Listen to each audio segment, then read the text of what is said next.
સુરતમાં મીડિયા કર્મીઓ માટે હેલ્થ કેમ્પ યોજાયો હતો। 40 કરતાં વધુ પત્રકારોએ પોતાનું આરોગ્ય ચેકઅપ કરાવ્યું છે। આજના સમયમાં હૃદય રોગના બનાવોમાં વધારો થઈ રહ્યો છે। રાત દિવસ દોડતા મીડિયા કર્મીઓ માટે આ કેમ્પનું આયોજન કરવામાં આવ્યું હતું।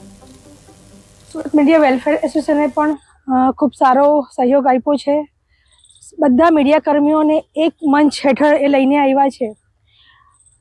હું માનું છું કે જે મીડિયા કર્મી છે એ દેશના વિકાસનો એક આધારભૂત સ્તંભ છે અને આ આધારભૂત સ્તંભ દેશના વિકાસમાં દેશના હિત માટે લોકહિત માટે એટલું બધું કાર્ય કરતા હોય છે કે પોતાની જાતને કેર નથી કરતા, પોતાની જાતની પાછળ મૂકીને એ દેશના વિકાસ પાછળ, લોકના હિત પાછળ દોડે છે। તો એની જે આરોગ્ય છે એની તંદુરસ્તીની ચિંતા કરવામાં મને ચિંતા થઈ અને એક આપણો મીડિયા કર્મી આકસ્મિક મૃત્યુ જેને દરેકને એક વિચાર કરતા મૂકી દીધા છે।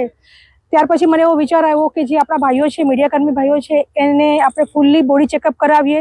જો એને કોઈ રોગ હોય, કોઈ ખામી હોય હાલમાં, તો આપણી પાસે સમય છે, ખૂબ સારી ટેકનોલોજી છે અને એનો ઈલાજ પણ કરાવીએ અને જેથી કરીને કોઈ પરિવાર બચી શકે અને મારા દેશનો એક સારો નાગરિક, એક સારો વ્યક્તિ બચી શકે, એ સારા ભાવ સાથે આ સમગ્ર હેલ્થ કેમ્પનું આયોજન મેં